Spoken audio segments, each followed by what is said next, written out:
इस पर बिल्कुल काम नहीं हो पाया। और कांग्रेस की गवर्नमेंट ने वादा किया था कि अगर अब किसी हमारी सरकार बनती है तो हम सच्चर कमेटी की सिफारिशात को ज़रूर लागू करेंगे, मगर उसके बाद उनकी सरकार ही नहीं आ पाई। और सरकार आई भी तो बहुत कमज़ोर सरकार आई और वो सारी कोशिशों के बावजूद उनको लागू नहीं कर पाई। और अब मुझे नहीं लगता कि मौजूदा सरकार उसको लागू करने में संजीदा है। अल्पसंख्यकों को साथ लेकर चलना चाह रही है, तो कहाँ है अल्पसंख्यक, ये बताइए मुझे कि सेंटर में कोई मिनिस्टर है मुसलमान इस वक्त? नकवी जी तो थे, नकवी जी थे, उनको भी हटा दिया गया। क्या मतलब है इस बात का? क्या संदेश देना क्या चाहिए? टिकट देती है भाजपा मुसलमानों को? रामपुर में किसी डॉक्टर तनवीर साहब जैसे लोग जद्दोजहद में लगे थे, इतने सालों से मेहनत कर रहे थे, किसी एक मुसलमान को टिकट दिया उन्होंने? नहीं दिया। उत्तर प्रदेश में कितने मुसलमानों को उन्होंने टिकट दिया? वो आपके सामने, एक दानिश अंसारी साहब है, राज्य मंत्री हैं, और एक आध और होंगे। बाकी हिंदुस्तान के अंदर अगर परसेंटेज लगाएं तो जिस तरह से कांग्रेस देती आई, समाजवादी टिकट देती आई, इस तरह से भाजपा ने नहीं दिए। अगर मुसलमानों से मोहब्बत है तो भाजपा अपने साथ मुसलमानों को जोड़े। रंगानाथ कमीशन ने उस पर स्वाद करा कि रिपोर्ट सही है, लेकिन किसी ने कोई काम नहीं करा। चूँकि अल्पसंख्यकों के लिए कोई भी अभी तक मेरी नज़र में संजीदा नहीं है। हमारी मांग ही चल रही है, मुस्लिम रेजिमेंट बनाई जाए और मुस्लिम रिजर्वेशन दिया जाए। बहुत ज़माने से हम मांग कर रहे हैं। लेकिन आज़ादी के बाद से आज तक देखने में ये आया कि मुसलमानों के साथ इस मुल्क के अंदर नाइंसाफ़ी सभी सरकारों ने की। सरकारी नौकरियों में कोई जगह मिली। हमारा कहना यह है कि आज़ादी से पहले तकरीबन 35% मुसलमान सरकारी नौकरियों में थे, जिनकी घटकर आज परसेंटेज 0 पॉइंट पर पहुंच चुकी है। तो ऐसे में मुसलमानों के जहाँ तक विकास की बात है तो मुसलमानों के साथ छल के अलावा कुछ नहीं किया गया। मुल्क नहीं लगता, ऐसा लगता है कि जैसे डिक्टेटरशिप हो।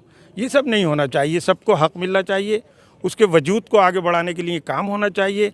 चाहे वोट की राजनीति हो, चाहे किसी एक कौम की बात हो, सबको बराबर सरकार को समझना चाहिए, सबको साथ लेकर चलना चाहिए। मंदिर मस्जिद के मुद्दों को ख़त्म करना चाहिए, सिर्फ विकास के ऊपर बात होनी चाहिए। किसी का भाई हो ही नहीं सकता और कोई भी मुस्लिम किसी हिंदू का भाई हो ही नहीं सकता। एक इंसान ही इंसान का भाई हो सकता है, उसका हमदर्द हो सकता है। ये सब राजनीतिक जुमले हैं, जहाँ पर राजनीति में फ़ायदा हासिल करने की नीयत से जब उनको सिर्फ हिंदू का वोट चाहिए होता है तो अलग अलग आपको दिखा देते हैं, और जब आप लोगों को जो है एक साथ चाहिए होता है तो हम सब एक हैं, हिंदू मुस्लिम सिख ईसाई आपस में हैं, भाई भाई। ये सब जुमले हैं, ये कहना पड़ रहा है कि मुसलमानों को, चाहे वो कोई भी राजनीतिक दल हो, सिर्फ मुसलमानों को चारा बना करके इस्तेमाल किया गया है। और आज की तारीख में मुसलमान जो है वो बेचारा है। जो माशी हालात पे उस पर ज़्यादा जोर देना। जैसे यहाँ पे कुटीर उद्योग थे वो बिल्कुल ख़त्म हो गए हैं। बिल्कुल ये समझ लिए कि उस पर इतने बंदिशें लगा दी गई हैं, जैसे चाकू था, दस्तकारी का था, और भी बहुत सी चीज़ें हैं वो बिल्कुल ख़त्म होती जा रही हैं।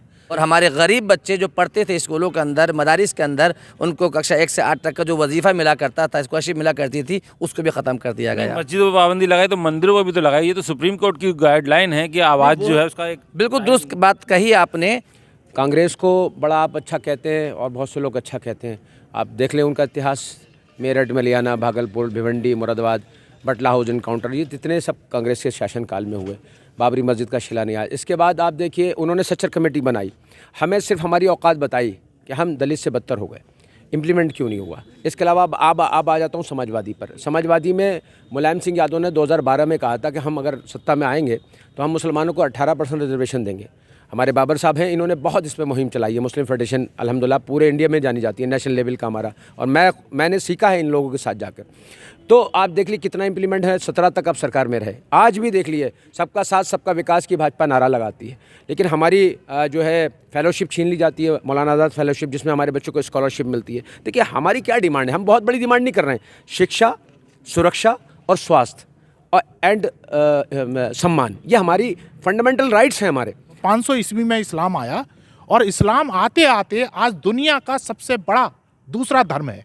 ईसाइयों के बाद दूसरा धर्म आज सबसे बड़ा दुनिया का है। इस्लाम को कोई खतरा नहीं है। जो सनातन धर्म है, जिसे हिंदू धर्म कहा जा रहा है, उस धर्म को कोई खतरा नहीं है, ना उस धर्म के लोगों को कोई खतरा है। तो क्या वजह है ऐसी? वजह दुश्मन घर में है। दुश्मन हम बाहर ढूंढ रहे हैं, दुश्मन घर में है। कहाँ है दुश्मन? दुश्मन जो धर्म के ठेकेदार हैं वो गुमराह कर रहे हैं कौम को। वो हिंदू को भी गुमराह कर रहे हैं, हिंदू के ठेकेदार, और मुसलमान के ठेकेदार मुसलमान को गुमराह कर रहे हैं। और हमें बात करनी चाहिए अपने मसाइल की कि मेरा बच्चा कैसे एजुकेशन ले, हमें बात करनी चाहिए अपने हेल्थ की कि हमारे अस्पताल कैसे हों, और हम बात कर रहे हैं कि हम मुसलमान हैं या हम हिंदू हैं, तो हम हिंदू बने कैसे रहें ये। लेकिन एक राजनीतिक प्रपंच क्या है आज क्या प्रपंच हो रहा है? राजनीतिक प्रपंच ये हो रहा है कि मुसलमानों की आबादी के कारण बहुसंख्यक वर्ग को जो नौकरी और कारोबार मिलने चाहिए, उसकी शिक्षा मिलनी चाहिए, स्वास्थ्य मिलने चाह रहे हैं, तो उसको क्यों नहीं मिल पा रहा? इसलिए नहीं मिल पा रहा कि मुसलमान की आबादी बड़ी तेजी से बढ़ रही है। आंकड़े गवाह हैं 1980 के बाद से, सन 50 में जो रेशो था उसके बाद से आज मुसलमान की आबादी को देखिए तो मुसलमान की आबादी हिंदू की आबादी से ज़्यादा तेजी से घट रही है। नमस्कार, आदाब, सत श्री अकाल। आज हमारे साथ एक विशेष समुदाय के लोग हैं और हम एक विशेष मुद्दे पर चर्चा करेंगे कि क्या देश के हालात हैं और हर राजनीतिक पार्टियां आखिर इनको मुद्दा बनाकर चुनाव में तो आती रही हैं, लेकिन उनके लिए क्या किया किसने, उन्हीं से ही जानेंगे। आज हमारे साथ एजाज साहब हैं जो राजनीतिक विशेषज्ञ हैं, उनसे जान लेते हैं कि उनका इस बारे में क्या कहना है।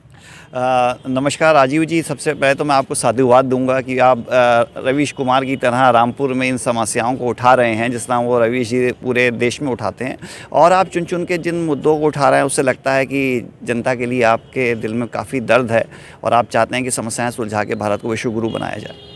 मैंने 1993 में हिंदुस्तान अखबार मुंबई में उर्दू का, फिर 1993 में मध्यकाल हिंदी के द्वारा अपना जर्नलिस्टिक कैरियर स्टार्ट किया और जब से समस्याओं को सुलझाना शुरू किया। ये कैरियर स्टार्ट करने की वजह ये थी कि 1992 में मुंबई में दंगा हुआ था और मैंने दंगे की विभीषा को देखा था। तो मैंने कहा कि गंभीरता से समस्या को उठाना चाहिए ताकि देश की आने वाली जनता को वो त्रासदी नहीं झेलना पड़े जो हमने और हमसे पहले वाली जनता ने झेली है। उसके बाद मैं लगातार लिखता रहा, 5 नियमों की, कानूनों की मांग की। सबसे पहला कानून था दंगा विरोधी कानून। स्वतंत्रता से पहले दंगों का भारत में एक लंबा इतिहास था और विभाजन के वक्त जो त्रासदी हुई थी वो पूरे विश्व में बहुत ही दर्दनाक घटनाओं में उसका शुमार होता है। तो होना ये चाहिए था स्वतंत्रता के बाद सबसे पहले दंगा विरोधी कानून लेके आना चाहिए था, क्योंकि गरीबी और बेरोज़गारी सारे विश्व की समस्या थी, लेकिन भारतीय उपमहाद्वीप की सबसे बड़ी समस्या दंगा था। 6 दशक तक इसको नज़रअंदाज किया जाता रहा। जब भाजपा सशक्त हो गई तो उस मुद्दे को उठाया गया ताकि भाजपा इसका विरोध करे और दंगा विरोधी कानून नहीं आए। तो कभी भी हमारे जो राजनीतिज्ञ थे वो दंगा विरोधी कानून को लेके कभी गंभीर नहीं थे, उनकी नीयत नहीं थी। सिर्फ मुसलमानों की बात नहीं है, आप 84 का दंगा देखें। मैं एस.सी. टंडन साहब दिल्ली पुलिस कमिश्नर थे, वो एक प्राइवेट कंपनी मेरे डायरेक्टर थे, मैं उनके साथ काफ़ी करीबी मेरा संबंध था। तो वो जो पीड़ा उन्होंने मुझे बताई है मैं बता नहीं सकता, क्योंकि कुछ नियम होते हैं, मीडिया की मर्यादा होती है, किस तरीके से उस समय जो एक त्रासदी हुई है और एक हिंसा का नंगा नाच हुआ है। लेकिन हमारे राजनीतिज्ञों ने कभी भी दंगे को लेकर गंभीरता नहीं दिखाई। दूसरी चीज़ ये थी कि मनमोहन जी ने कहा कि अल्पसंख्यकों का संसाधनों पर पहला अधिकार है। अरे साहब, आपसे कह कौन रहा है ये जुमलेबाजी करिए, आपको जो देना था दे दिया होता। इक्वल अपॉर्चुनिटी एक्ट को लेकर इतनी आवाज़ें उठती गईं, लेकिन वो कहीं व्यवहार में लागू नहीं हुआ। आप रिजर्वेशन ले आते, दूसरे तरीके होते हैं कि अगर समाज का एक वर्ग कमज़ोर है तो उसको समान अवसर देने के लिए आप ऐसे कदम उठाएं ताकि बराबरी पे लाकर पूरे समाज को खड़ा किया जा सके। और भाजपा तो अंत्योदय की बात करती है, अगर समाज का कोई भी वर्ग अगर कमज़ोर रहेगा तो वह अराजकता की तरफ जा सकता है। अगर देश में शांति चाहिए है तो पंडित दीनदयाल उपाध्याय जी ने कहा था अंत्योदय को आपको लाना होगा और गरीब आदमी को उठाकर ऊपर पायदान पे लाना होगा। तीसरी चीज़ थी, हम ये देखते थे कि वो लोग बरी हो गए, बड़ी संख्या में जनहानि हुई थी, तो पुलिस रिफॉर्म की ज़रूरत थी। पुलिस रिफॉर्म पे इतनी चर्चा होती रही, बहुत डिबेट होती रही, बहुत लेख लिखे गए, लेकिन ज़मीन पे उसका कोई असर आज तक दिखाई नहीं देता है। तीसरी चीज़ थी कि हमारे देश में एक कम्युनल अनटचेबिलिटी एक्ट होना चाहिए। देखिए, आप SC एक्ट है, आप एक SC ST समुदाय के व्यक्ति को अपशब्द नहीं कह सकते, लेकिन अल्पसंख्यकों के लिए जिस तरह से शब्दों का उपयोग किया जाता है, बस में हो, दूसरे सार्वजनिक स्थानों पे, तो ज़रूरत है इस बात की कि एक कम्युनल अनटचेबिलिटी एक्ट भी लाया जाए। और सबसे ज़रूरी जो था वो था जुडिशल अकाउंटेबिलिटी एक्ट की बात होती है, एक कम्युनल जुडिशल अकाउंटेबिलिटी एक्ट आना चाहिए ताकि जनता को न्याय सहार किया था। लेकिन आज तक किसी भी अपराधी को फांसी नहीं हुई। हमने ये देखा कि 4000 सिखों को कत्ल कर दिया गया। एक दारा सिंह का नाम आया था, एक ग्राहम स्टेन करके ऑस्ट्रेलियन मिशनरी थी, उनके तो छोटे छोटे बच्चों को डला दिया गया, लेकिन दारा सिंह को भी उम्र कैद दे दी गई। तो अल्पसंख्यकों को न्याय नहीं मिला है। हम ये नहीं कहते हैं कि हमने न्याय जो माननीय न्यायाधीश के फैसले उन पर उंगली उठाई जाए, क्योंकि कंटेम्प्ट ऑफ कोर्ट होता है, लेकिन एक ऑडिट होना चाहिए थी, एक संस्थान होना चाहिए तो जो बताता कि अगली बार जब आप निर्णय लें तो ऐसा ऐसा करना चाहिए ताकि पीड़ितों को न्याय मिल सके। कि जब आप सुरक्षा नहीं देंगे, समान अवसर नहीं देंगे, तो अल्पसंख्यकों का कल्याण हो ही नहीं सकता। चलिए इसी पे हम बात कर लेते हैं, हमारे साथ हैं, अब उनसे जान लेते हैं। जी आपका अपना नाम और पद बताइएगा, क्या है क्या? जी, मोहम्मद नौमान ख़ान मेरा नाम है और मुझे वैसे नौमान गाज़ी के नाम से जानते हैं। मैं एक राइटर भी हूँ और छोटा मोटा जर्नलिस्ट भी हूँ, और वैसे मैं एक प्रिंसिपल हूँ स्कूल में। अच्छा, आपसे ये जानना चाहेंगे कि सच्चर कमेटी की रिपोर्ट 2006 में आई थी, उसके बाद तमाम सरकारें आती गईं, उससे पहले भी आईं, बाद में भी आईं, सब ने ये कहा कि हम मुस्लिम अल्पसंख्यकों का जो है उद्धार करेंगे और सच्चर कमेटी की रिपोर्ट को लागू करेंगे। क्या लगता है कि इस पर काम हुआ है? इस पर बिल्कुल काम नहीं हो पाया, और कांग्रेस की गवर्नमेंट ने वादा किया था कि अगर अब किसी हमारी सरकार बनती है तो हम सच्चर कमेटी की सिफारिशात को ज़रूर लागू करेंगे, मगर उसके बाद उनकी सरकार ही नहीं आ पाई, और सरकार आई भी तो बहुत कमज़ोर सरकार आई, और वो सारी कोशिशों के बावजूद उनको लागू नहीं कर पाई। और अब मुझे नहीं लगता कि मौजूदा सरकार उसको लागू करने में संजीदा है। आइए इसी पर हमारे साथ और भी हैं, उनसे पूछ लेते हैं उनका क्या नाम है और उनकी इस बारे पर क्या राय है। जी, मेरा नाम शाहिद अली ख़ान है। मैं जमीयत उलमा रामपुर का शहर सदर हूँ। जी, जो सच्चर कमेटी की रिपोर्ट 2006 में आई थी, राजनीतिक कई सरकारें आईं, लेकिन उस पर किसी ने काम नहीं किया। क्या लगता है आपको, बात सही है? सच्चर कमेटी की रिपोर्ट आई अल्पसंख्यक के लिए। रंगानाथ कमीशन ने उस पर स्वाद करा कि रिपोर्ट सही है, लेकिन किसी ने कोई काम नहीं करा, चूँकि अल्पसंख्यकों के लिए कोई भी अभी तक मेरी नज़र में संजीदा नहीं है। तो क्या लगता है कि क्या मुस्लिम जो अल्पसंख्यक जो है सिर्फ उनका वोटों के लिए इस्तेमाल किया जाता है? बिल्कुल सही बात है। अभी दर्जा 1 से 8 तक की जो छात्रवृत्ति मिला करती थी, वजीफ़ा मिलता था, उसको भी बंद कर दिया गया। पहले फॉर्म भरवा लिए गए, उसके बाद बंद करा गया। तो इससे ये लगता है कि कुछ जो कहते हैं वो करने में संजीदा है नहीं। आइए हमारे साथ और भी लोग हैं, उनसे ही जान लेते हैं कि जो सरकारें आती हैं उनको वोट तो चाहिए, लेकिन वोट के साथ साथ वो कितना सपोर्ट करते हैं अल्पसंख्यकों को, उनसे ही जान लेते हैं। जी, सबसे मेन चीज़ मुसलमानों को तालीम याफ्ता बनाया जाए, और जब तालीम याफ्ता होगा तो रोज़गार भी बहुत बढ़िया करेगा, सर्विस में पहुँचेगा। और हमारी मांग ही चल रही है, मुस्लिम रेजिमेंट बनाई जाए और मुस्लिम रिजर्वेशन दिया जाए। बहुत ज़माने से हम मांग कर रहे हैं। अच्छा, हमारे साथ जो हैं बाबर खान साहब हैं, उनसे ही पूछ लेते हैं। वो एक मुस्लिम फाउंडेशन के राष्ट्रीय अध्यक्ष भी हैं। जी, अपना परिचय भी दइए। मुझे बाबर खां कहते हैं और मैं ऑल इंडिया मुस्लिम फेडरेशन का राष्ट्रीय अध्यक्ष। जी, मुसलमानों की जहाँ तक बात है, ये मुल्क बहुत अच्छा है, और भारत के अंदर रहने वाले तमाम मुसलमान, सिख, ईसाई और हिंदू सब मिलजुल कर रहते हैं। लेकिन आज़ादी के बाद से आज तक देखने में ये आया कि मुसलमानों के साथ इस मुल्क के अंदर नाइंसाफ़ी सभी सरकारों ने की। मुसलमानों को शुरू से लेकर आज तक कुछ नहीं मिला, क्योंकि मुसलमानों के पास ना तो अच्छी तालीम है और ना उनको सरकारी नौकरियों में कोई जगह मिली। हमारा कहना यह है कि आज़ादी से पहले तकरीबन 35% मुसलमान सरकारी नौकरियों में थे, जिनकी घटकर आज परसेंटेज 0 पॉइंट पर पहुंच चुकी है। तो ऐसे में मुसलमानों की जहाँ तक विकास की बात है, तो मुसलमानों के साथ छल के अलावा कुछ नहीं किया गया। अच्छा, बात करें जो आज जो हालात हैं रामपुर के, क्योंकि रामपुर जो है मुस्लिम बहुमूल्य क्षेत्र है, और उसको लेकर जो आज यहाँ पर आप किस नज़र से देख रहे हैं कि बहुसंख्यक जो है, क्या वो आज यहाँ अल्पसंख्यक के रूप में देखा जा रहा है?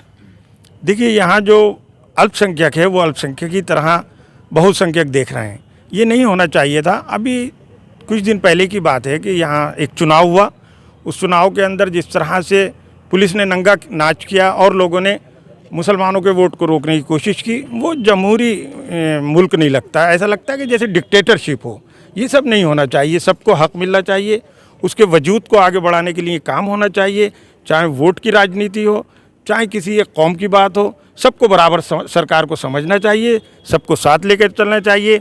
मंदिर मस्जिद के मुद्दों को ख़त्म करना चाहिए, सिर्फ विकास के ऊपर बात होनी चाहिए। हम सबको जब भी ताकत मिलेगी, जब हम लोग एक साथ मिलकर काम करेंगे, तभी सही मायनों में इस देश का विकास हो सकेगा। आइए हमारे साथ और भी एक साहब है, उनसे जान लेते हैं कि किस तरीके से रामपुर का जो माहौल है अब वो किस तरीके से चल रहा है और उसमें ये क्या देखते हैं। जी अपना नाम बताइएगा और बताइए। मेरा नाम खान शुएब यूनुस है और मैं ऑल इंडिया मुस्लिम फेडरेशन का प्रदेश अध्यक्ष हूँ।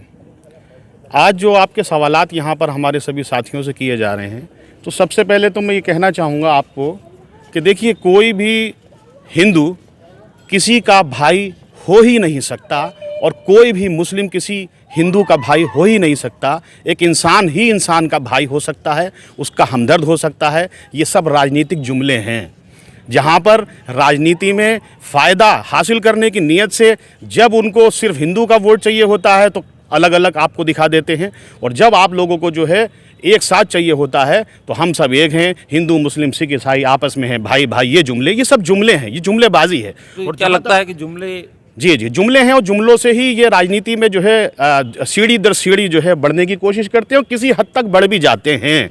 लेकिन ये हम सब लोगों को, क्योंकि देखिए जो हम लोगों की तालीम थी आज से पहले वो मेरे ख्याल से बहुत कम थी, लेकिन आज देश में चाहे देश का प्रधानमंत्री हो, चाहे किसी प्रदेश का जो है मुख्यमंत्री हो, तो हर आदमी ने, हर इंसान ने यहाँ पर जो है अपनी अपनी गद्दी संभाली और अपनी अपनी काबिलियत से कुछ अच्छा करने की कोशिश की और किसी हद तक यहाँ पर जो है मतलब अच्छा भी किया। तो मेरा अपना मानना यह है कि अपने हक़ की बात जो है आदमी को कहना भी चाहिए, और जहाँ तक हक़ और हुकूक की बात है, तो जब तक आप आगे बढ़ के सरकार से अपने हक़ की बात नहीं कहेंगे तो आपको मिलेगा भी नहीं। और सरकार तो योजनाएं निकालती है, सरकार तो आपके लिए सब कुछ लेकर आती है, लेकिन अगर मान लीजिए ठीक है कोई कौम ऐसी है कि जहाँ पर जो है वहाँ के जागरूक जो है लोग नहीं हैं और वहाँ तक वो सब चीज़ें नहीं पहुँचती है, तो तंजीमें वो काम करती हैं। हमारी तंजीम ऑल इंडिया मुस्लिम फेडरेशन ऐसा काम कर रही है कि जहाँ पर जो है मुसलमानों की अगर बात आती है तो मुसलमानों के लिए कोई भी ऐसे हक़ और हुकूक की बात आती है तो सरकार से दिलाने की बात होती है, या मान लीजिए किसी के साथ नाइंसाफ़ी होती है तो उनसे किया जाता है। कहने का मतलब ये है कि आप जो है अगर अपने हक़ की बात जब तक कहेंगे नहीं, जब तक आपको आपका हक़ मिलेगा नहीं, और आपको इस्तेमाल किया जाता रहेगा और इस्तेमाल होते रहेंगे। तो कोशिश ये कीजिए कि सब लोग मिलकर रहें और कोई भी आपस में, देखिए कोई भी दुश्मन नहीं है, ये सब राजनीतिक जुमले हैं।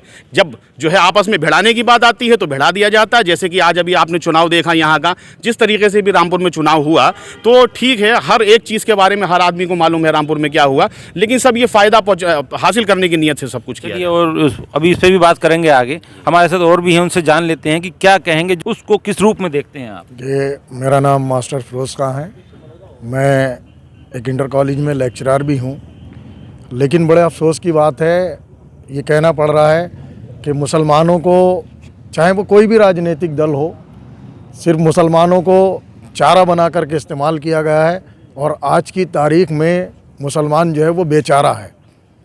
तो ये ऐसा नहीं होना चाहिए कि जब चुनाव होता है तो अपने घोषणा पत्र में भी तमाम वादे करते हैं, तमाम बड़ी बड़ी बातें होती हैं, लेकिन तमाम वादे किए गए, लेकिन आज तक मुसलमानों के साथ में जो भी वादे किए किसी पार्टी ने आज तक उनको पूरा नहीं किया गया। और जहाँ तक रामपुर की बात है तो रामपुर जो है वो गंगा जमुनी तहज़ीब का गहवारा रहा है। यहाँ पर हिंदू मुस्लिम का कभी कोई फ़र्क नहीं रहा, ना यहाँ पर कोई अल्पसंख्यक है ना बहुसंख्यक है। यहाँ पर मुसलमानों की तादाद ज़्यादा रही है, ज़्यादा है हमेशा से, लेकिन हमेशा से जो भी अल्पसंख्यक हैं, दूसरे समाज के लोग हैं, उनको हमेशा छोटे भाई की तरह समझा है और बड़े भाई का फ़र्ज़ हमारे समाज ने हमेशा निभाया है, हम निभा रहे हैं और निभाते रहेंगे। चलिए, बहुत अच्छी बात कही इन्होंने कि हम जो है बड़े भाई का फ़र्ज़ निभाते रहेंगे। हमारे साथ और भी लोग हैं, उनसे जान लेते हैं कि क्या माहौल देख रहे हैं आज इस समय आप रामपुर की राजनीति का। देखिए, मेरा नाम महमूद अली ख़ां है। हम एक ऑर्गेनाइजेशन चला रहे हैं IMPAR, Indian Muslim for progress and reforms. जो आजकल के मौजूदा हालात हैं उसमें हमें मुसलमानों के जो माशी हालात पे उस पर ज़्यादा जोर देना। जैसे यहाँ पे कुटीर उद्योग थे वो बिल्कुल ख़त्म हो गए हैं, बिल्कुल ये समझिए कि उस पर इतने बंदिशें लगा दी गई हैं, जैसे चाकू था, दस्तकारी का था, और भी बहुत सी चीज़ें हैं वो बिल्कुल ख़त्म होती जा रही हैं। लेकिन सरकार तो उसको बढ़ाने की बात कर रही है। कोई भी कुछ नहीं बढ़ावा दे रहा, कहीं से कोई दूर दूर तक वो ऐसा नहीं है, ना कोई स्कीम्स है ना कुछ भी है नहीं। कहीं पे कोई गवर्नमेंट कोई भी इस तरह के लिए कहीं ध्यान नहीं दे रही है। जबकि एक डिस्ट्रिक्ट एक प्रोडक्ट का स्कीम भी चलाई है गवर्नमेंट ने, लेकिन रामपुर में उसके बावजूद भी कोई भी अभी तक कहीं भी कोई भी स्कीम नहीं आई हैगी। चलिए बात कर लेते हैं, हमारे साथ और भी सज्जन हैं जी। अपना नाम और बताइए कि और रामपुर के हालातों पर चर्चा कीजिए कि क्या हालात हैं। मुझे मौलाना शादाब कदीरी कहते हैं। मैं एक मदरसा चलाता हूँ, मदरसा ज़ियाउल उलूम के नाम से। मैं उसका प्रिंसिपल हूँ। जनाब वाला सन 2012 से लेकर 22 चल रही है। इन 10 सालों के अंदर रामपुर में माहौल बहुत बुरा रहा है और मुसलमान डरा डरा सा है। और पिछले कई साल से क्यों डरा है मुसलमान?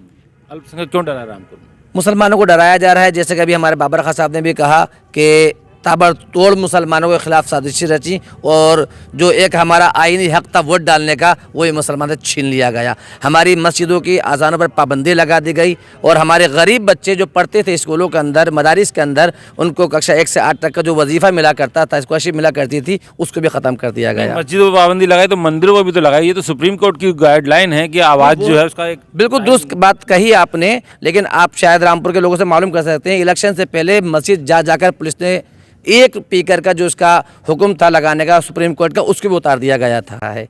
लिहाजा हम मुख्यमंत्री साहब से भी कहेंगे और प्रधानमंत्री से भी कहेंगे कि मुसलमानों के जो हुकूक सन 1947 के बाद हमारे पास में थे, वही वापस आए। चलिए हमारे साथ यहाँ पर परवेज जामी साहब हैं, उनसे जान लेते हैं कि उनकी रामपुर के हालात पर क्या कहना है, क्या चर्चा है। देखिए, आज आपने जो अल्पसंख्यकों के ताल्लुक से कहा है, मैं आपको बता दूं, हमारे साथ तो तिल हर सरकार ने हमारे साथ डिस्क्रिमिनेशन किया है। कांग्रेस को बड़ा आप अच्छा कहते हैं और बहुत से लोग अच्छा कहते हैं। आप देख लें उनका इतिहास, मेरठ, मलियाना, भागलपुर, भिवंडी, मुरादाबाद, बटला हाउस एनकाउंटर, ये जितने सब कांग्रेस के शासनकाल में हुए। बाबरी मस्जिद का शिलान्यास, इसके बाद आप देखिए उन्होंने सच्चर कमेटी बनाई, हमें सिर्फ हमारी औकात बताई कि हम दलित से बदतर हो गए। इम्प्लीमेंट क्यों नहीं हुआ? इसके अलावा अब आ जाता हूँ समाजवादी पर। समाजवादी में मुलायम सिंह यादव ने 2012 में कहा था कि हम अगर सत्ता में आएंगे तो हम मुसलमानों को 18% रिजर्वेशन देंगे। हमारे बाबर साहब हैं, इन्होंने बहुत इस पर मुहिम चलाई है। मुस्लिम फेडरेशन अल्हम्दुलिल्लाह पूरे इंडिया में जानी जाती है, नेशनल लेवल का हमारा, और मैंने सीखा है इन लोगों के साथ जाकर। तो आप देख लीजिए कितना इंप्लीमेंट है। 17 तक अब सरकार में रहे, आज भी देख लिए सबका साथ सबका विकास की भाजपा नारा लगाती है, लेकिन हमारी जो है फेलोशिप छीन ली जाती है, मौलाना आज़ाद फेलोशिप, जिसमें हमारे बच्चों को स्कॉलरशिप मिलती है। देखिए हमारी क्या डिमांड है, हम बहुत बड़ी डिमांड नहीं कर रहे हैं। शिक्षा, सुरक्षा और स्वास्थ्य और एंड सम्मान, ये हमारी फंडामेंटल राइट्स हैं हमारे। हमें शिक्षा में कितना हिस्सा आप देंगे, हमें सुरक्षा कितनी देंगे और हमें सम्मान कितना देंगे। हमने अंग्रेज़ों को क्यों भगाया था? वो भी विकास कर रहे थे, लेकिन हमारा सम्मान छीन कर रहे थे। हम भी भारत के उतने ना, और ये देश हित में हम कह रहे हैं, क्योंकि जिस तरह शरीर का एक छोटा रंग अगर मुतासिर होता है तो पूरा शरीर उससे मुतासिर होता है।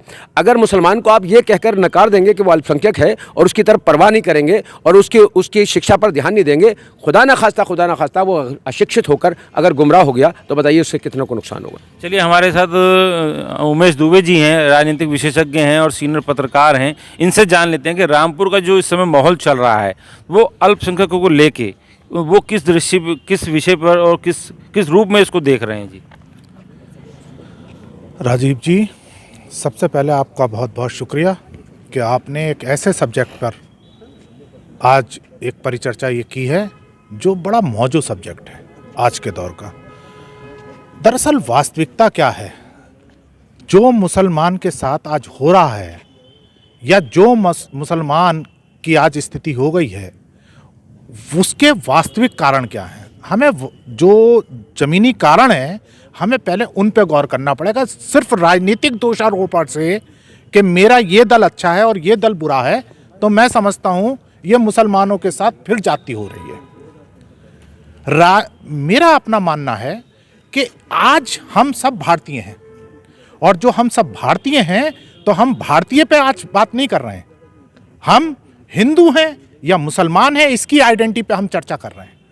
इसकी आइडेंटिटी के लिए आज हिंदू जो लोग हैं वो भगवे की तरफ एक भगवा धारण करना और उन सब चीज़ों को, और या मुसलमान हैं एक विशेष प्रकार की टोपी लगाना, विशेष प्रकार के वस्त्र पहनना, विशेष प्रकार का अपना उसको रखना, तो वो सारी चीज़ें जो आ रही हैं उसको हमें देख रहे हैं कि हम अपनी बजाय हम भारतीय होने के, हम सब भारतीय हैं और भारत के लिए हम क्या करें, भारत को कैसे बड़ा बनाएं।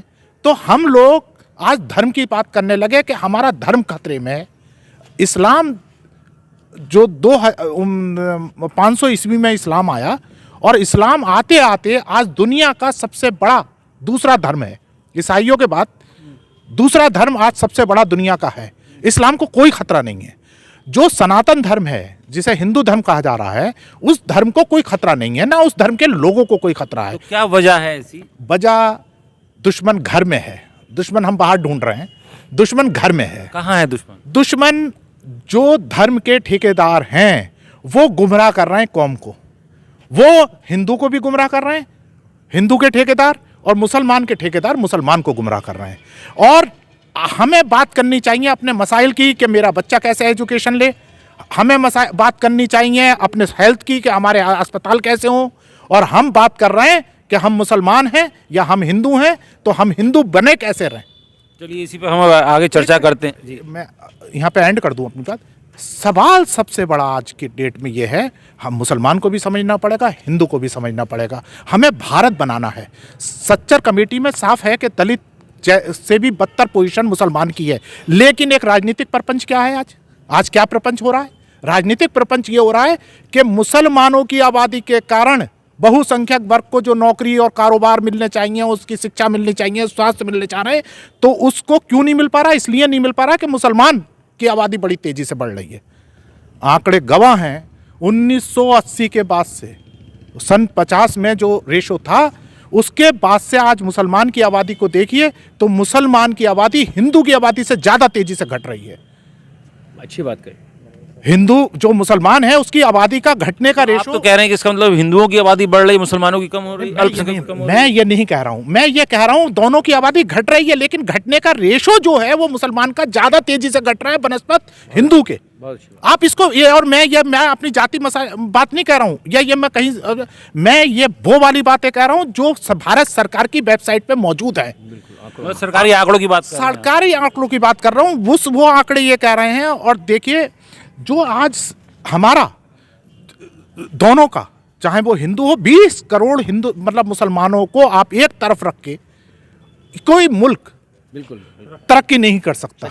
मुसलमान हमारे भाई हैं, भाई थे, भाई हैं और रहेंगे भी भविष्य में। अभी इस पे आपसे भी चर्चा करेंगे। आजम खान अपनी स्पीचों में लगभग 40 वर्षों से ये कहते रहे हैं कि अगर आपने वोट इनको दिया तो बीजेपी आ जाएगी। अब बीजेपी का प्रत्याशी जीत गया है, रामपुर से बीजेपी के विधायक बन गए हैं। अब जान लेते हैं कि आखिर आजम खान कहते रहे और इसका प्रभाव क्या पड़ा लोगों पर। जी, इसका प्रभाव लोगों पर कुछ नहीं पड़ा। सिर्फ ये है कि वो आज़म खां भी अपनी तरक्की की वजह से ही इतनी दिनों तक जीतते रहे। उन्होंने वाकई रामपुर की बहुत तरक्की कराई है। और अब जो बीजेपी के विधायक आए हैं वो भी इसी बुनियाद पर आए हैं कि मैं रामपुर का विकास कराऊंगा, रामपुर की तरक्की कराऊंगा। और हमें पूरी उम्मीद है कि वो अपनी बातों पर खरे उतरेंगे और रामपुर के विकास पर तवज्जो देंगे। हमारे साथ बाबर साहब भी हैं, मुस्लिम फाउंडेशन के राष्ट्रीय अध्यक्ष हैं। उनसे जान लेते हैं कि राजनीतिक पार्टियाँ समय समय पर ये कहती हैं कि हम सरकार में आएंगे तो मुसलमानों का ये फ़ायदा करेंगे, अल्पसंख्यकों ये फ़ायदा करेंगे, सच्चर कमेटी की रिपोर्ट लागू करेंगे। मुलायम सिंह ने भी ये कहा था कि मैं सरकार हमारी बनेगी तो हम आरक्षण देंगे, लेकिन अभी तक लगता है कि आरक्षण मिला किसी भी राजनीतिक पार्टी से सरकार में? देखिए, आरक्षण का मामला जहाँ उत्तर प्रदेश का है वो आरक्षण नहीं दे सकते, लेकिन उत्तर प्रदेश गवर्नमेंट के हाथ में होता है कि वो रिजर्वेशन अपनी स्टेट के में दे सकते हैं। वैसे तो सेंट्रल गवर्नमेंट इसके लिए बिल लाए और लाने के बाद में बिल पास कराए तो रिजर्वेशन पूरे मुल्क के अंदर मिलेगा। जहाँ तक अभी आपने भाजपा के मामले को कहा कि मुसलमानों को डराया जाता है, धमकाया जाता है, और मुस्लिम नेता ये कहते हैं कि अगर भाजपा आ गई तो क्या करेगी। मैं बिल्कुल खुलकर ये बात कहता हूँ कि बात बिल्कुल सही साबित हुई है।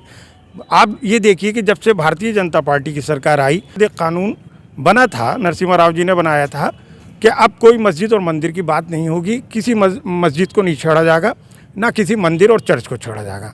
लेकिन फिर भाजपा ने काशी की मस्जिद, मथुरा की मस्जिद, ये मुद्दे भी उठा दिए।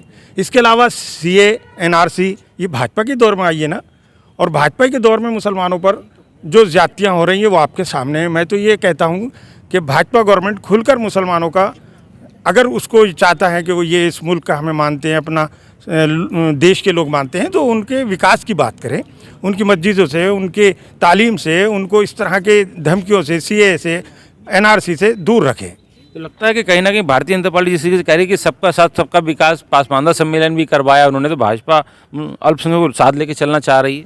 अल्पसंख्यकों को साथ लेकर चलना चाह रही है, तो कहाँ है अल्पसंख्यक, ये बताइए मुझे कि सेंटर में कोई मिनिस्टर है मुसलमान इस वक्त? नकवी जी तो थे। नकवी जी थे, उनको भी हटा दिया गया। क्या मतलब है इस बात का? क्या संदेश देना क्या चाह रही है टिकट देती है भाजपा मुसलमानों को? रामपुर में किसी डॉक्टर तनवीर साहब जैसे लोग जद्दोजहद में लगे थे, इतने सालों से मेहनत कर रहे थे, किसी एक मुसलमान को टिकट दिया उन्होंने? नहीं दिया। उत्तर प्रदेश में कितने मुसलमानों को उन्होंने टिकट दिया? वो आपके सामने, एक दानिश अंसारी साहब है, राज्य मंत्री हैं, और एक आध और होंगे। बाकी हिंदुस्तान के अंदर अगर परसेंटेज लगाएं तो जिस तरह से कांग्रेस देती आई, समाजवादी टिकट देती आई, इस तरह से भाजपा ने नहीं दिए। अगर मुसलमानों से मोहब्बत है तो भाजपा अपने साथ मुसलमानों को जोड़े। मुसलमान जोड़ने के लिए सब पार्टियां प्रयास तो कर रही है ना, भारतीय प्रयास कर रही है, जोड़ने का प्रयास कर रही है, लेकिन ये सिर्फ इलेक्शन तक जोड़ रही है। हमें कुछ ऐसा करके दिखाए जिससे इस मुल्क का मुसलमान ये समझे कि भाजपा जो है वो मुसलमानों की हितैषी है और मुसलमानों के लिए काम कर रही है। चलिए आइए, हमारे साथ और भी हैं, उनसे जान लेते हैं। हाँ, अब उनसे जान लेते हैं कि जो भारतीय जनता पार्टी है कहती है सबका साथ सबका विकास, उसको किस रूप में देखते हैं?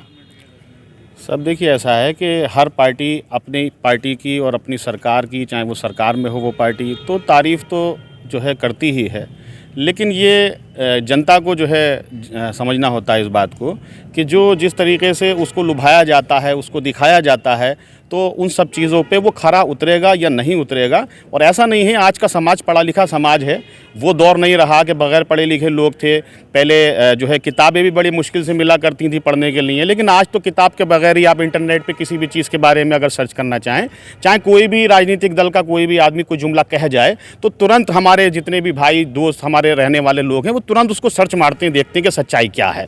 तो देखिए, और सबको मालूम है जिस समय कोई अगर बोल रहा है ना सामने से, तो जिस समय बोलता होता है उसको पता है, सब सुनने वालों को भी पता होता है कि वो गलत बोल रहा है, लेकिन वो फिर भी बोलता है। तो ये सब जुमलेबाजी है। राजनीति में जो है ये सब जो है अपने आप को ऊंचे मुकाम पे पहुंचाने के लिए सब कुछ किया जाता है, लेकिन कहीं ना कहीं ऐसा नहीं है कि सबके सब गलत हैं। सबका साथ है, सबका विकास भी है, और सब लोगों का जो है निराश भी है। जी, कहीं ना कहीं निराश भी है। तो निराश ऐसा नहीं है। देखिए, एक इंसान जो होता है ना, इंसान हर तरीके का इंसान होता है, हर मिजाज का इंसान होता है, हर इंसान की एक अलग काबिलियत होती है, और हर आदमी जो है अपनी काबिलियत से कुछ अच्छा करने का सोचता है। चलिए हमारे साथ और भी लोग, उनसे जान लेते हैं कि आपका क्या कहना है इस मुद्दे पर कि चुनाव में अब्दुल बहुत चला, फिर हुआ कि अब्दुल दरी बिछाएगा, पोछा लगाएगा। क्या मुसलमान को अब इस हाशिए पे लेके आ रही है राजनीतिक पार्टी? नहीं, मुसलमान इस चुनाव में अगर जहाँ तक देखेंगे तो इस चुनाव में मुसलमान हाशिए पे नहीं रहा, बल्कि इस में एक नया मैसेज गया है। और इस चुनाव से मैं समझता हूँ कि सभी पार्टियों को यह एहसास हो गया है कि अब मुसलमान के बिना जो है वो सरकार बनाना मुश्किल है। और यही कहीं ना कहीं, कैसे वो लोग बता रहे हैं कि बहुत से वीडियो नहीं कुछ, तभी तो मुसलमान जो आज जो भाजपा है वो पसमानदा समाज कराने के लिए, एक सम्मेलन करवाने के लिए मजबूर हुई। तो ये सी बात की दलील है। और भाजपा के स्टेज से भी ये कहा गया कि अब जो है अब्दुल को सम्मान दिया जाएगा, तो ये बड़ी बात है। देखिए, दूसरी पार्टी में मिला सम्मान? नहीं, चुनाव में सम्मान मिला वो नहीं मिला, क्योंकि अब तक जो है मुसलमानों का इस्तेमाल ही किया गया है। मैंने पहले भी कहा था कि चारा बनाया गया, ये भी चारा है। लेकिन इससे पहले अगर किसी ने किया तो देखिए, कांग्रेस ने सच्चर कमेटी की सिफारिशों को लागू किया, तो एक सकारात्मक, लागू नहीं किया, रिपोर्ट बनाई, नहीं रिपोर्ट बनाई, लागू नहीं कर पाई, लेकिन एक उन्होंने किया। तो एक ये कि दलित से बदतर हालात में उन्होंने बताया तो कि भाई इनको ज़रूरत है। उसके अलावा जो था, कांग्रेस ने अपने राज्यों में कुछ जगहों पर आरक्षण भी लागू किया और उसको उन्होंने किया। चलिए अब बात कर लेते हैं आगे, और अभी हमारे साथ लोग हैं, इनसे जान लेते हैं कि सच्चर कमेटी की रिपोर्ट जैसे कह रही थी केंद्र कांग्रेस की सरकार ने लागू की थी, तो लगता है कि कहीं उस पर काम हुआ और सरकारों ने काम किया? देखिए, किसी गवर्नमेंट ने इस पर कोई भी काम नहीं करा अभी तक। और हमारे नरेंद्र मोदी साहब तो कहते हैं, प्राइम मिनिस्टर जो होंगे वो कहते हैं आप आत्मनिर्भर बनो। आत्मनिर्भर का मतलब ये है कि सीधा सीधा आपको जो कुछ करना है खुद ही करना हैगा। स्कीम सब आती हैंगी सिर्फ ऑन पेपर, कहीं पे भी कोई कहीं लागू नहीं हो रही है। 8 साल से आप भी देख रहे हैं, मैं भी देख रहा हूँ, कहीं पे कोई स्कीम आती हैंगी सिर्फ ऑन पेपर होती हैंगी। वो कब आती हैं कब ख़त्म हो जाती हैं, कि ना किसी को कोई बेनिफिट मिलता, ना कोई किसी को फ़ायदा मिला आज तक।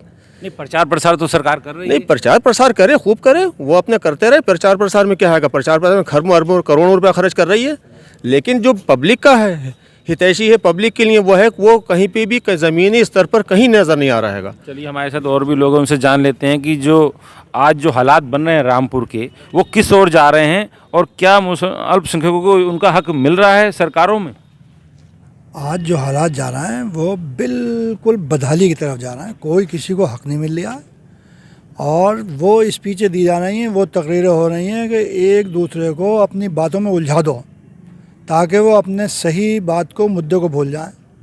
हमें सोचना यह है कि तरक्की कैसे होगी, क्या हुकूक हैं हमारे, मिलना चाहिए, किस तरह मिलना चाहिए, ये भुलाने के लिए इसमें की बातें होती हैं। ये आप लोग हमसे ज़्यादा जानते हैं। चलिए हमारे साथ यहाँ पर एक मौलाना साहब हैं जो मदरसा चलाते हैं, उनसे जान लेते हैं कि मदरसों को लेकर जिस तरीके से सरकार ने इस बार कहा कि हम उसको भी जो है डिजिटलाइजेशन करेंगे, उसमें भी कंप्यूटर लाएंगे, बच्चों को अच्छी शिक्षा देंगे और उनको कानूनी दायरे में ला रही है, तो उसको लेकर क्या कहते हैं आप। बहुत अच्छी बात है अगर कानूनी दायरे में आती हो, शिक्षा के लिए सरकारें सोचती हैं तो, लेकिन अभी तक ऐसा कुछ हुआ नहीं है। योगी जी ने मदरसों के लिए और कमान कस दी है। जो हमारे मदरसे की छुट्टियां 1 और 1:30 बजे हुआ करती थी, सिर्फ मदरसों के लिए कानून बनाया गया है कि अब 4 बजे छुट्टियां हो रही है। ये भी एक योगी जी का फरमान रहा। साथ साथ में ये भी अर्ज़ कर दूं, जो मदरसे के जो तहफ़्फ़ुज़ दिया जाता था, जो माल दिया जाता था, उस सब कुछ ख़त्म कर दिया गया। मदरसे वाले बदहाली की ज़िंदगी गुजार रहे हैं। अच्छा, जिस तरीके से मदरसों को और जो एक आपकी आवाम है और वो जो अपना एक मिशन चलाती है, उसको लेकर भी कई सवाल उठे, कई तरह के सवाल उठे और कई तरह के सवाल खड़े भी किए गए, तो क्या लगता है कि वो उन सवालों के बीच में अब सरकार आपको अपना बना रही है, अपना मान रही है, कह रही कि साहब हमें अल्पसंख्यक वोट भी चाहिए, तो कहीं ना कहीं वो दूरी कम होती नज़र आई है आपको। कहीं दूरी की कमी नहीं हुई। सारे यूपी के अंदर खास करके मदरसों का अभी सर्वे हुआ है, कुछ किसी एक मदरसे के अंदर कुछ भी नहीं मिला। सब ऑन पेपर हमारे, चाहे दारुल उलूम देवबंद हो, नदरुल उलमा हो, चाहे अशरफिया आजमगढ़, जितने मदारिस के अंदर लोग गए हैं कहीं कुछ नहीं मिला। सब ऑन पेपर सही हमारे मदरसे थे। मैं फिर कहना चाहूँगा, मदरसों के अंदर कल भी दीन पढ़ाया जाता था, मजहब पढ़ाया जाता था, इस्लाम पढ़ाया जाता था और यकजहती बताई जाती थी कि ये यकजहती का पैगाम अगर कहीं मिलेगा आपको, सिर्फ मदरसे वालों के पास में ही मिलेगा। ये लोग मोहब्बत का ही पैगाम देते हैं। हमारे साथ परवेज निजामी साहब हैं, उनसे जान लेते हैं कि आज के जो हालात हैं, सरकारों ने कई वादे किए, लेकिन वादों पर कौन सी सरकार खरी उतरी है। अभी मेरे भाई ने मदरसे की बात कही। देखिए, हम भाजपा से नाराज़ नहीं है। क्यों नाराज़ है उसकी वजह जानिए। हमारा बहुसंख्यक समाज सबसे पहले समझे क्यों हम नाराज़ हैं भाजपा से। कोई खुदा न खास्ता हमारी ज़ाती दुश्मनी थोड़ी है। अच्छा, क्या मुलायम सिंह यादव हमारे हम मज़हब है? क्या ये राहुल गांधी हमारे हम मज़हब है? हमने उनका क्यों साथ दिया? देखिए, हमारा दर्द को समझिए। हम इस देश के नागरिक हैं और नागरिकों की तरह। मदरसे की बात हुई, 4.5 साल से मदरसा आधुनिकीकरण की बात पर आपने उनके टीचर्स को तनख्वाह नहीं दी। दूसरी तरफ आप लॉलीपॉप देते हैं पसमानदा मुसलमानों को। EWS में आप मुसलमानों को सुप्रीम कोर्ट में लिख के दे रहे हैं कि मुसलमान नहीं है। तो ये देखिए, कहा कुछ जा रहा है और किया कुछ जा रहा है। ये डबल पॉलिसी नहीं। देखिए, आप हम खुदा की कसम मुसलमान की तरक्की के लिए नहीं कर रहे हैं। खुदा की कसम इस्लाम खतरे में नहीं है, हिंदुस्तान खतरे में है, संविधान खतरे में। कैसे बचेगा इसको? देखिए, हमारे जो संवैधानिक जो ढांचा है, हमारे जो संविधान के जो जिसे कहते हैं ना फंडामेंटल राइट्स हैं, सबका वायलेशन ना हो।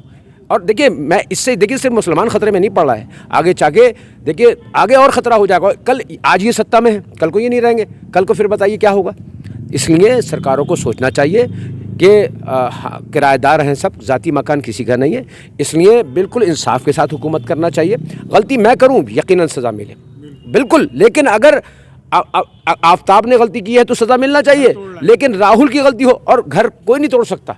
रूल ऑफ लॉ होना चाहिए, रूल ऑफ गन नहीं होना चाहिए। चाहे चीफ मिनिस्टर हो, चाहे प्राइम मिनिस्टर हो, वो भी संविधान की शपथ लेता है जिस दिन वो कुर्सी पे बैठता है। तो वो काम करेगी न्यायपालिका। उसके लिए हमारे जज हैं। हर आदमी जज के पावर ऑफ डिस्ट्रीब्यूशन है ना देश के अंदर। हमें अपने देश पे क्यों फ़ख्र है? यही तो खूबसूरती है हमारे देश की। इस देश में लोकतंत्र है, इसमें सत्ता पक्ष भी है और विपक्ष भी है। आप विपक्ष की आवाज़ को दबाएंगे तो फिर नॉर्थ कोरिया बनने जाएंगे आप।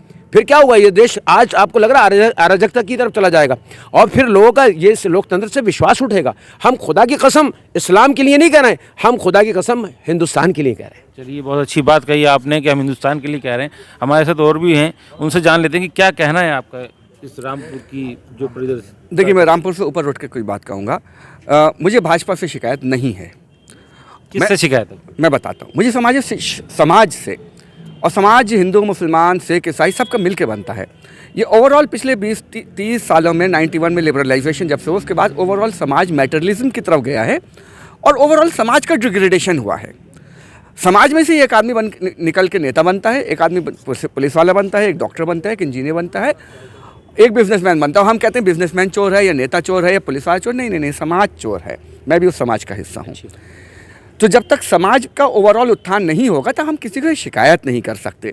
भाजपा की कोई गलती नहीं है, तो समाज की गलती, समाज की गलती है। जिस समाज का मैं भी हिस्सा हूँ, यानी कि मेरी भी बराबर की गलती है। मैं आपके ऊपर उंगली नहीं उठा सकता क्योंकि आपसे ज़्यादा जिम्मेदार मैं हूँ। रही बात अल्पसंख्यकों की, तो देखिए अल्पसंख्यकों में एक के साथ एक परेशानी है, जो एक मेजर परेशानी है। पिछले 70 साल से हमारे यहाँ एजुकेशन की कमी हो गई है और हमारे जो सो कॉल्ड लीडर्स रहे हैं उन्होंने हमें सही डायरेक्शन नहीं दी है। और चूंकि हमारे यहाँ इंटेलेक्चुअल लेवल की इंटेलेक्चुअल कैपेसिटी की कमी हो गई है, इसलिए हम बहुत सी चीज़ों को ऊपरी सतह पे देखते हैं, अंदर तक जाके उन्हें समझ नहीं पाते। बहुत सी सरकार की स्कीमें होती है, चाहे वो बीजेपी गवर्नमेंट में हो, चाहे वो कांग्रेस गवर्नमेंट में, किसी भी गवर्नमेंट हो, जो अल्पसंख्यकों के लिए आती है, लेकिन अल्पसंख्यकों को पता भी नहीं चल पाता है। कुछ तेज तर्रार लोग होते हैं जो उन्हें स्कीम्स का फ़ायदा लेकर खा जाते हैं, बट जनरल जनता जिनके लिए होती है उन्हें नहीं मिल पाता है। इस पर मैं कुछ कहना चाहूँगा। जी ज़रूर। हालांकि आधार कार्ड के बाद से एक आसानी हुई है कि बहुत सी स्कीम सही लोगों तक पहुँच पाई हैं, मेरा ही मानना है। Thank you. देखिए, राइट टू एजुकेशन पे मैं काम करता हूँ। जो गरीब बच्चे, यकीनन सरकार ने स्कीम बनाई है राइट टू एजुकेशन, जिसमें 3 साल से लेकर 7 साल का बच्चा सरकार पढ़ाती है। लेकिन आप जाके देखिए क्या उनके वजीफे आए हैं बच्चों के। देखिए कहीं नहीं कहीं सरकार जो हमसे चंदा वो टैक्स लेती है, सरकार जो हमसे टैक्स लेती है वो क्यों लेती है? जब हमारा फंडामेंटल राइट एजुकेशन है, आर्टिकल 21A में आता है, जब हमें एजुकेशन, देखिए आप 2% मदरसे पे तो बड़े कुर्बान हो रहे हैं, वो हम खुद भी कर लेंगे। मदरसे का आप 98% हमारी हज सब्सिडी खत्म कर दी, लेकिन आपने 98% जो हमारे बच्चे, मेरी बच्चियां पढ़ती हैं, स्कॉलरशिप आपने कम कर दी। अभी मैंने बताया कि आपने मौलाना आज़ाद फेलोशिप ख़त्म की। कैसे हमारे बच्चे डॉक्टर बनेंगे? सरकार की भी कुछ दायित्व बनता है। हम सरकारों को क्यों चुनते? यकीनन हमारी उस पर भी हम काम कर रहे हैं। हम लोगों को जाके समझाते हैं कि अब आप शादियाँ फजूल खर्च मत करिए, आप मकान महंगे मत बनाइए, मस्जिद भी खुदारा महंगी मत बनाइए, अपने बच्चों के कॉलेज खोलिए, इंस्टीट्यूशंस खोलिए। लेकिन सरकार का भी दावा है उसके लिए हमें आसान करे, स्कॉलरशिप हमारी बढ़ाए। चलिए, हमारे साथ राजनीतिक विशेषज्ञ भी हैं और पत्रकार भी हैं, उमेश दुबे जी, उनसे जान लेते हैं कि ये जो माहौल चल रहा है उसको लेकर क्या कहेंगे, क्योंकि रामपुर बहुसंख्यक जिला है और अब जो चुनाव के बाद जो माहौल बना है उसको किस रूप में देख रहे हैं आप? देखिए, मैं अभी जो मेरी बात हुई आपसे, मैं उस बारे में भी बता चुका हूँ। दरअसल है क्या, जिस तरह से मुसलमान के गले में लटका के ढोल को पीटा गया है कि हमने मुसलमानों के लिए ये किया, हमने मुसलमानों के लिए ये किया, हमने मुसलमानों के लिए ये किया, तो एक जो 90 से और 2010 तक का ये दशक था, तो उस 2000 के दशक तक हमें ये लगता रहा कि सारा काम हिंदुस्तान में जो भी हो रहा है वो मुसलमानों के लिए हो रहा है। लेकिन वास्तविकता क्या है? वास्तविकता ये है कि मुसलमान को तो कुछ भी नहीं मिला। आजम खान कहते थे कि भाइयों अगर आप इनको वोट दे दोगे तो बीजेपी आ जाएगी, उसको लेकर आप किस रूप में देखते हैं? देखिए, मुलायम सरकार में शिक्षक, उर्दू शिक्षकों की भर्ती हुई, उसमें उर्दू शिक्षक में हिंदू भी थे, जो उर्दू, उसमें उर्दू विषय का जानकार, अगर उर्दू कोई हिंदू बच्चा पढ़ा हुआ है तो उसको भी उर्दू शिक्षक के रूप में नियुक्ति मिली है। तमाम हिंदू लोग मुस्लिम उर्दू टीचर के रूप में काम कर रहे हैं आज भी उत्तर प्रदेश सरकार में। लगता है आपको कि मुसलमानों का, मैं वही बता रहा हूँ आपको कि तो उसमें क्या हुआ, आजम साहब जो थे वो 40 साल ये कहते रहे कि आप भाइयों मुझे वोट दे दो नहीं तो बीजेपी जीत जाएगी, इसी नाम पे तो वोट लिया। लेकिन क्या हुआ कि एक ने मुलायम और यादव और मुस्लिम का समीकरण बना लिया, यादव और मुस्लिम हो गए, एक तरफ यादव और जाटव हो गए, मुसलमान और जाटव हो गए, तो एक मुस्लिम जाटव का एक हो गया, तो कभी सरकार मायावती की बन गई, कभी यादव और मुस्लिम का गठबंधन सही से काम कर गया तो समाजवादी की बन गई। लेकिन मुसलमान उन सरकारों में चले जाओ तो क्या उत्तर प्रदेश के मुसलमान की हालत बहुत अच्छी हो गई?